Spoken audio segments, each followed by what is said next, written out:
Jadi yang pertama akan dibahas dalam chapter ini adalah mengenai operation improvement. Jadi operation improvement dalam konteks operation strategy merupakan proses sistematis untuk meningkatkan kinerja operasi secara berkelanjutan supaya selaras dengan kebutuhan pasar dan strategi bisnis. Nah, kinerja operasi di sini itu mencakup cost, quality, speed, dependability, dan juga flexibility. Jadi improvement itu bukan sekadar biar lebih baik aja, tapi harus diarahkan ke competitive advantage. Membahas mengenai continuous versus breakthrough improvement, di mana continuous improvement merupakan perbaikan kecil, bertahap, dan juga berkelanjutan. Nah, fokusnya itu ada pada stabilisasi dan juga efisiensi proses. Contohnya itu seperti lean, kaizen, pengurangan waste, dan juga standarisasi kerja. Nah, sedangkan breakthrough improvement itu perubahan besar, radikal, dan juga transformasional. Jadi fokusnya itu pada lonjakan performa atau step change. Nah, contohnya itu seperti BPR dan juga digital transformation. Nah, selanjutnya adalah exploitation versus exploration improvement, di mana exploitation itu mereka memaksimalkan apa yang sudah ada. Nah, fokusnya itu pada efisiensi, refinement, dan juga execution. Nah, contohnya itu seperti optimasi proses existing atau juga dengan cost reduction. Nah, selanjutnya ada exploration, di mana perusahaan itu tends to search for something new. Fokusnya itu ada di innovation dan juga experimentation. Nah, contohnya itu seperti teknologi baru dan juga model bisnis baru. Nah, jadi konsep exploitation itu dia ekuivalen dengan continuous improvement, sedangkan konsep exploration itu mereka ekuivalen dengan breakthrough improvement. Nah, buku mengatakan kalau misalnya terlalu banyak exploitation, maka prosesnya itu akan stagnan, sedangkan jika terlalu banyak exploration, maka prosesnya itu akan chaos. Maka itu dibuatlah yang namanya organizational ambidextrity, yang artinya kemampuan organisasi untuk menjalankan exploitation dan juga exploration secara bersamaan. Nah, tantangan utamanya itu kalau exploitation kan butuh stability and control, sedangkan exploration itu butuh flexibility dan juga eksperimen. Nah, dua hal ini tuh sangat kontradiktif. Nah, solusinya organisasi itu harus memisahkan unit atau menggabungkan dengan leadership gitu. Jadi, keunggulan jangka panjang itu datang dari kemampuan perusahaan untuk mengelola paradoks ini. Jadi organisasi itu memang tidak boleh memilih salah satu, jadi dua-duanya itu harus balance. Nah, lanjut ke improvement cycle. Jadi improvement itu memang tidak linear, tapi berbentuk siklus atau cycle. Nah, kenapa? Karena lingkungan itu kan cepat berubah, target juga berubah, dan juga capability itu berkembang. Nah, jadi kita bisa melihat di figure 7.2 itu ada direct, develop, dan deploy. Nah, siklus utamanya itu yang pertama ada direct. Jadi direct itu artinya mengarahkan dari market ke operation. Jadi kita tuh di sini menentukan target performa dan juga prioritas improvement berdasarkan market requirements dan juga competitive positioning. Contohnya itu seperti kalau misalnya customer butuh faster service, maka mereka itu akan meningkatkan di bagian speednya. Lalu step kedua ada develop atau bangun. Jadi di dalam operation resources kita tuh membangun capabilities seperti skills, proses, dan juga knowledge melalui learning, training, dan juga experimentation. Nah, jadi di sini tuh kita mengubah resources menjadi capability. Nah, di bagian deploy atau di bagian menerapkan itu kita bergerak dari operation itu ke market. Jadi kita menggunakan capability untuk menciptakan value dan juga memenangkan pasar. Nah, outputnya adalah market potential dan juga competitive advantage. Baik, selanjutnya yaitu saya akan membahas poin penting dalam improvement strategy, yaitu setting the direction atau menentukan arah perbaikan. Menurut buku Slack dan Lewis, perbaikan operasi itu tidak boleh dilakukan secara acak, melainkan harus memiliki arah yang selaras dengan tujuan strategis perusahaan.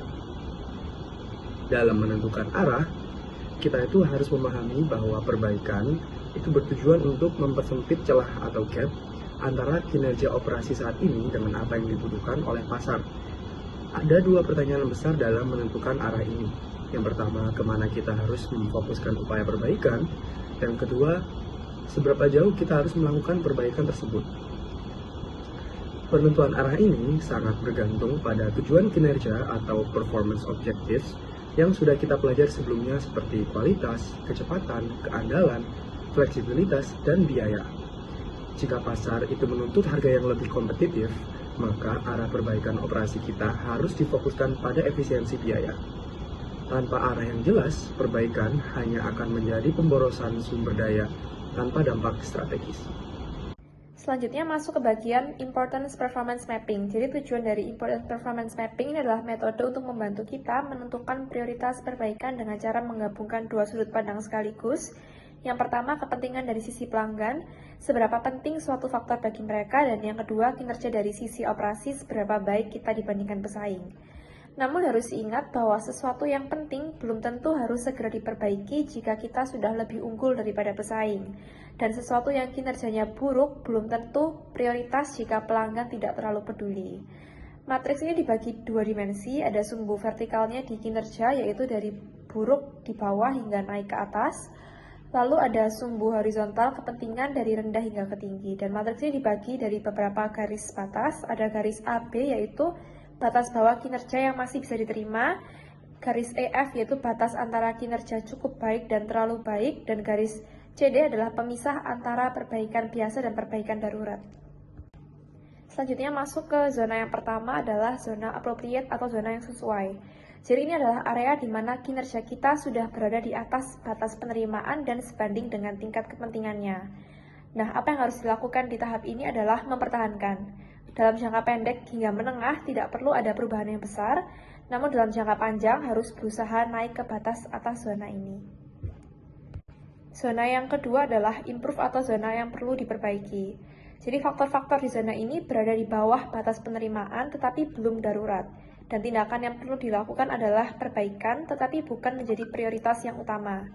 Contohnya, faktor yang ada di pojok kiri bawah kinerjanya memang buruk, tapi kepentingannya juga rendah. Lalu masuk ke zona yang ketiga adalah urgent action, yaitu zona yang memerlukan tindakan darurat. Nah, ini adalah zona yang paling kritis karena kinerja kita sangat buruk padahal faktor tersebut sangat penting bagi pelanggan. Dampaknya bisnis ini bisa langsung hilang dan oleh karena itu harus segera meningkatkan kinerja minimal hingga mencapai zona yang improve. Lalu dalam jangka menengah, naikkan ke batas penerimaan. Selanjutnya, zona yang terakhir adalah zona ekses atau zona yang berlebihan. Di sini kinerja kita jauh di atas yang diperlukan, walaupun sebenarnya ini bukan masalah, tapi perlu dipertanyakan apakah terlalu banyak sumber daya yang terpakai untuk mencapai kelebihan ini.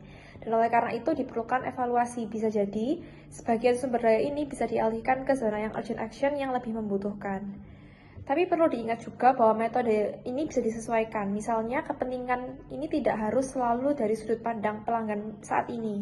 Misalnya jika perusahaan mau beralih ke produk kustomisasi di masa depan, fleksibilitas ini bisa dianggap penting meskipun pelanggan belum menyadarinya.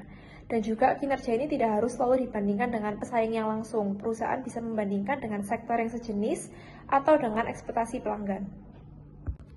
Jadi ada pandangan yang menarik bahwa sebenarnya ada urutan terbaik untuk melakukan perbaikan kinerja operasional dan teori ini dikenal dengan nama The Sencone Theory. Jadi dalam prosesnya, ketika kita mulai meningkatkan prioritas yang selanjutnya, kita tidak boleh berhenti meningkatkan prioritas yang sebelumnya. Dan semua lapisan ini dibangun di atas lapisan yang sebelumnya. Jadi urutan terbaik menurut teori ini adalah yang pertama, kualitas. Ini adalah fondasi dari semua perbaikan yang jangka panjang, karena tanpa kualitas yang dapat diterima pelanggan, kita tidak dapat melakukan perbaikan lain yang berarti. Yang kedua adalah keandalan atau konsistensi. Jadi setelah kualitas minimal tercapai, perlu ada peningkatan dari keandalan internal. Dan perbaikan di sini justru membutuhkan peningkatan kualitas yang lebih lanjut. Yang ketiga, kecepatan, yaitu adalah aliran internal, dan cara terbaik meningkatkan kecepatan adalah melalui fleksibilitas dari respon. Yang keempat, fleksibilitas adalah kemampuan merespon cepat kebutuhan pelanggan baru, mengubah volume produksi, dan meluncurkan produk lebih cepat. Dan yang terakhir adalah biaya, dan di tahap ini biaya ditangani secara langsung setelah fondasi di bawahnya sudah kokoh. Analoginya adalah bahwa lapisan yang paling bawah ini adalah sebagai fondasinya yaitu kualitas, dan fondasi ini harus lebar dan stabil, karena jika kualitasnya goyah, seluruh kerucutnya juga akan runtuh. Dan di atas fondasi kualitas ditambahkan lapisan keandalan, tetapi harus diperhatikan, jadi ketika menambah lapisan ini, kualitas ini juga harus dilebarkan atau ditingkatkan. Dan kemudian ada tambahan di lapisan kecepatan, fleksibilitas, dan yang terakhir puncaknya adalah biaya. Nah, sehingga semakin tinggi kerucutnya harus semakin lebar juga fondasinya yang dibutuhkan. Dan oleh karena itu, pengurangan biaya ini hanya bisa dicapai jika didasari oleh fondasi kualitas, keterandalan, kecepatan, dan fleksibilitas yang kokoh. Oke, selanjutnya di sini saya mau ngejelasin materi yang berjudul Developing Operation Capabilities. Nah, jadi pengembangan kapabilitas operasi ini berfokus pada perbaikan berkelanjutan melalui perubahan kecil yang dilakukan secara terus-menerus. Walaupun perubahan tersebut terlihat sederhana, tapi jika dilakukan secara konsisten itu dapat memberikan dampak besar terhadap kinerja operasi. Inti dari konsep ini adalah adanya interaksi antara sumber daya, proses, dan manusia yang menjalankan operasi. Selain itu, proses pembelajaran atau learning di sini ini menjadi kunci utama dalam pengembangan kapabilitas, yang dimana organisasi akan terus berkembang jika mampu belajar dari pengalaman operasionalnya yang sebelumnya. Yang selanjutnya di sini ada masih di developing operation capabilities, yaitu the learning atau experience curve. Jadi ini menjelaskan hubungan antara jumlah pengalaman, yaitu volume produksi, dengan efisiensi atau waktu dan biaya per unit.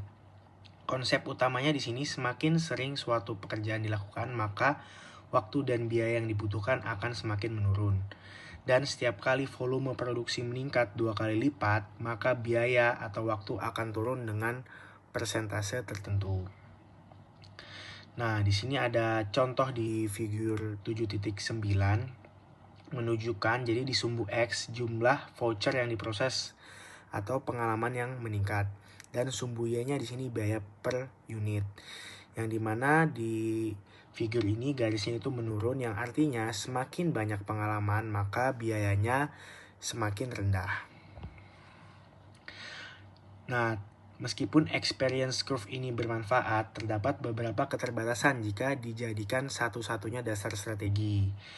Limits atau keterbatasannya, sulit menentukan biaya secara akurat karena biaya overhead sering dialokasikan secara tidak tepat. Ada juga resiko perubahan pasar atau inovasi, yang mana produk atau layanan bisa menjadi usang karena inovasi baru sehingga pengalaman yang di masa lalu itu menjadi kurang relevan. Dan juga fokus berlebihan pada pengurangan biaya, yang mana terlalu mengejar efisiensi biaya itu dapat mengorbankan fleksibilitas, kualitas, dan inovasi. Lanjut ke proses knowledge. Jadi proses knowledge ini adalah pemahaman tentang cara kerja proses dan bagaimana meningkatkannya. Semakin tinggi pengetahuan, tentunya akan semakin mudah mengontrol dan memperbaiki proses. Yang dimana proses knowledge ini terdapat 8 tahap perkembangan pengetahuan, dari tidak tahu hingga sangat memahami. Nah, perbaikan proses adalah perjalanan bertahap dari ignorance atau tidak tahu apa-apa sampai complete knowledge. Selanjutnya, knowledge management. Jadi, knowledge management ini adalah proses mengelola, menyimpan, dan membagikan pengetahuan di dalam organisasi. Ada 2 jenis pengetahuan, yaitu tacit knowledge, yaitu pengalaman pribadi yang sulit dijelaskan, dan explicit knowledge, sudah terdokumentasi dan sangat mudah untuk dibagikan. Knowledge management ini bertujuan mengubah tacit menjadi eksplisit agar bisa dimanfaatkan bersama.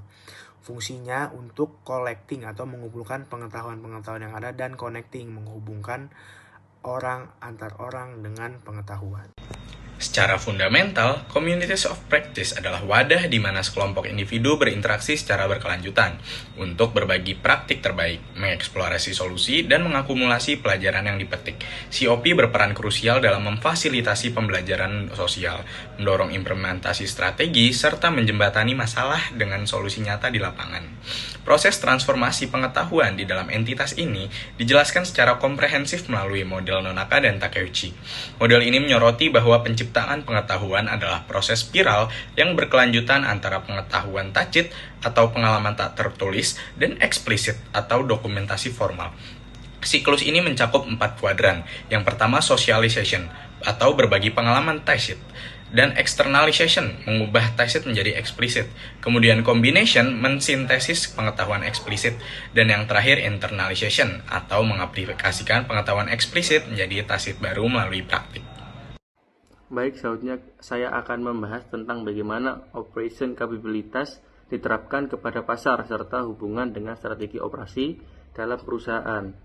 Nah, untuk yang pertama kita tuh perlu memahami bahwa kemampuan operasional tidak akan memberikan manfaat jika tidak digunakan secara nyata. Artinya, operation capabilitas ini bukan hanya sekedar potensi yang dimiliki perusahaan, tetapi harus dimanfaatkan agar mampu menciptakan nilai dan keuntungan di pasar. Nah, perusahaan itu harus bisa menghubungkan kemampuan operasionalnya dengan peluang pasar yang tepat agar menghasilkan keuntungan yang kompetitif. Nah, walaupun begitu, kemampuan operasional itu tidak selalu secara langsung menentukan posisi perusahaan di pasar. Namun, kemampuan tersebut itu tetap menjadi faktor penting karena dapat membuka peluang untuk masuk ke segmen pasar yang menguntungkan. Jadi ini tergantung bagaimana perusahaan itu mengelola dan memanfaatkan melalui strategi yang tepat. Nah, dalam proses pengembangan kemampuan operasional, perusahaan itu juga tidak hanya mengandalkan ide dari dalam organisasi. Bagaimana perusahaan itu belajar dari pihak luar melalui konsep external ideas. Bahkan Oded Senkar menjelaskan bahwa imitasi atau meniru secara legal dapat menjadi strategi efektif untuk berkembang. Nah, contohnya itu bisa dilihat dari beberapa perusahaan besar. Untuk yang pertama itu dari Apple. Nah, Apple ini bukan perusahaan pertama yang menciptakan iPod maupun iPhone, tetapi mereka berhasil menyempurnakan produk tersebut hingga lebih unggul di pasar. Nah, untuk yang kedua itu dari McDonald's. Jadi McDonald's ini tuh mengembangkan konsep restoran cepat saji yang sebelumnya itu sudah diterapkan oleh White Castle. Nah, untuk yang ketiga itu bisa kita juga di Ryanair yang mengadopsi model bisnis dari Southwest Airlines. Nah, jadi dari beberapa konsep tersebut terdapat 3 jenis strategi imitasi. Pertama itu adalah pioneer importer, yaitu perusahaan mampu membawa ide atau konsep ke pasar baru. Untuk yang kedua adalah fast second, yaitu perusahaan yang cepat mengikuti inovasi pertama dengan pengembangan yang lebih baik. Untuk yang ketiga adalah come from behind, yaitu perusahaan itu masuk lebih lambat tetapi mampu menawarkan diferensiasi atau keunggulan tertentu. Selanjutnya ada model penting dalam strategi operasi, yaitu 4 stage model dari Hayes and Wellrich. Nah, model ini tuh menjelaskan perkembangan peran fungsi operasi dalam perusahaan. Nah, stage pertama adalah internal neutrality. Nah, ini tuh operasi masih dianggap sebagai beban sehingga fokus utama hanya menghindari kesalahan dan menjaga agar proses tetap berjalan tanpa masalah besar. Nah, kemudian pada stage kedua itu adalah external neutrality. Nah, jadi ini perusahaan tuh mulai membandingkan performa operasinya dengan kompetitor dan menerapkan best practice. Operasi itu sudah tidak menjamin kelemahan tetapi juga belum menjadi keunggulan. Lalu pada stage ketiga itu adalah internally sportive. Jadi di sini tuh fungsi operasi itu mulai berperan aktif dalam mendukung strategi bisnis perusahaan. Jadi operasi itu memahami tujuan perusahaan dan menyesuaikan sumber daya agar mampu bersaing dengan lebih baik. Nah, untuk yang terakhir adalah stage keempat adalah externality sportive. Nah, jadi ini merupakan tahap tertinggi di mana operasi itu menjadi sumber utama keunggulan kompetitif perusahaan. Jadi operasi itu tidak hanya mendukung strategi tetapi juga ikut mendorong arah strategi perusahaan melalui inovasi, sikap proaktif dan kemampuan untuk selalu lebih unggul dibanding kompetitornya. Jadi di sini itu kita bisa mengambil kesimpulan, semakin tinggi tingkat perkembangan operasi dalam perusahaan, maka semakin besar pula kontribusinya dalam menciptakan keunggulan kompetitif. Nah, jadi fungsi operasi yang awalnya hanya berperan agar perusahaan tidak mengalami masalah, pada akhirnya itu dapat berkembang menjadi penggerak utama strategi perusahaan. Jadi inti dari strategi operasi itu bukan hanya membangun kemampuan operasional, tetapi juga bagaimana perusahaan itu mampu memanfaatkan secara efektif di pasar dan terus mengembangkan agar tetap unggul dalam persaingan. Jurnal yang kelompok kami pilih berjudul How to Improve Market Performance Through Competitive Strategy and Innovation in Entrepreneurial SMEs, diambil dari sumber International Entrepreneurship and Management Journal yang dipublish oleh Springer pada tahun 2024 dan merupakan jurnal Q1. Penelitian ini menguji bagaimana UKM dapat meningkatkan kinerja pasar melalui strategi kompetitif dan inovasi. Latar belakangnya adalah karena UKM memiliki sumber daya yang terbatas tapi fleksibel, Dan pandemi COVID-19 menjadi ujian yang berat bagi mereka. Dan untuk pertanyaan penelitiannya, apakah strategi diferensiasi dan kepemimpinan biaya berpengaruh pada kinerja pasar? Dan apakah inovasi menjadi mediator? Serta apakah persepsi resiko COVID-19 dan kemampuan pemasaran memodernisasi hubungan tersebut? Data dari 1.842 UKM Spanyol dianalisis dengan PLS-SEM dengan tujuan menguji pengaruh langsung, mediasi, dan moderasi dalam model tersebut. Baik, jadi saya mau bahas competitive strategy and market performance in entrepreneurial SMEs. Jadi, jurnal ini menjelaskan bahwa strategi kompetitif itu memiliki pengaruh positif terhadap market performance pada entrepreneurial SMEs. Jadi, strategi yang digunakan adalah differentiation strategy dan cost leadership strategy. Kalau untuk differentiation strateginya ini berfokus pada keunikan produk atau layanan, sedangkan cost leadershipnya ini strategi berfokus pada efisiensi biaya. Nah, penelitian ini juga menunjukkan bahwa SMEs yang memiliki strategi kompetitif yang jelas lebih mampu bertahan dan bersaing, terutama dalam kondisi bisnis yang tidak pasti, seperti pada saat pandemi COVID-19 yang lalu. Selanjutnya, the mediating role of innovation in entrepreneurial SMEs. Jurnal ini menjelaskan bahwa innovation itu berperan sebagai mediator antara competitive strategy dan market performance, yang mana strategi diferensiasi mendorong inovasi produk dan layanan, sedangkan strategi cost leadership-nya ini mendorong inovasi proses untuk meningkatkan efisiensi biaya, yang mana inovasi tersebut kemudian membantu meningkatkan market performance perusahaan. Nah, hasil penelitian ini juga menunjukkan yang lebih inovatif cenderung memiliki pertumbuhan bisnis yang lebih baik, lebih cepat beradaptasi dengan pasar, dan mampu meningkatkan kepuasan pelanggan. Jadi di sini saya akan menjelaskan bagian tentang perceived risk from COVID-19 dan marketing capability. Nah, dalam artikel ini, perceived risk from COVID-19 itu berperan sebagai variabel moderatornya. Nah, artinya risiko COVID-19 dapat mempengaruhi hubungan antara strategi kompetitif dan juga inovasi pada SME. Pada perusahaan yang menggunakan differentiation strategy, risiko COVID-19 itu justru dapat mendorong inovasi. Hal ini karena perusahaan dengan strategi diferensiasi biasanya berusaha menciptakan produk atau layanan yang unik, sehingga ketika mereka menghadapi krisis, mereka cenderung mencari peluang baru melalui inovasi. Namun, pada perusahaan yang menggunakan cost leadership strategy, risiko COVID-19 itu dapat melemahkan inovasi, karena strategi ini itu lebih berfokus pada efisiensi biaya. Perusahaan tersebut berhati-hati dalam mengeluarkan biaya tambahan untuk inovasi. Selanjutnya mengenai marketing capability juga berperan sebagai moderator. Nah, marketing capability ini merupakan kemampuan perusahaan dalam memahami pasar, menyusun strategi pemasaran, dan memasarkan produk dengan baik. Nah, artinya artikel ini menjelaskan bahwa inovasi akan lebih berpengaruh terhadap market performance jika perusahaan memiliki kemampuan pemasaran yang kuat. Jadi, inovasi saja itu nggak cukup sebenarnya. Jadi, perusahaan juga harus mampu memasarkan inovasi tersebut supaya bisa diterima oleh pelanggan dan meningkatkan kinerja pasar. Kesimpulannya, risiko COVID-19 itu memiliki pengaruh yang berbeda tergantung strategi perusahaannya. Selain itu, marketing capability juga membantu memperkuat hubungan antara inovasi dan market performance pada SME. Baik, selanjutnya saya akan menjelaskan pada bagian sampling, prosedur, dan data collection. Nah, jadi penelitian ini tuh menjelaskan bahwa mereka itu mengambil sampel secara acak dari UMKM entrepreneur di Spanyol menggunakan database INE dan SIAB melalui VetPayMe. Nah, jadi pemilihan Spanyol ini dilakukan karena UMKM di negara tersebut tuh sangat dominan, bahkan mencapai lebih dari 99% dari total perusahaan yang ada. Nah, selain itu juga kondisi UMKM di Spanyol itu dianggap menarik untuk diteliti karena memiliki performa yang cukup baik dalam kepuasan pelanggan dan kemampuan beradaptasi terhadap pasar, meskipun masih menghadapi tantangan dalam profitabilitas dan pertumbuhan penjualan. Nah, jadi proses pengambilan sampel ini dilakukan dengan metode stratified sampling. Lalu setiap kelompok itu dipilih lagi secara simple random sampling.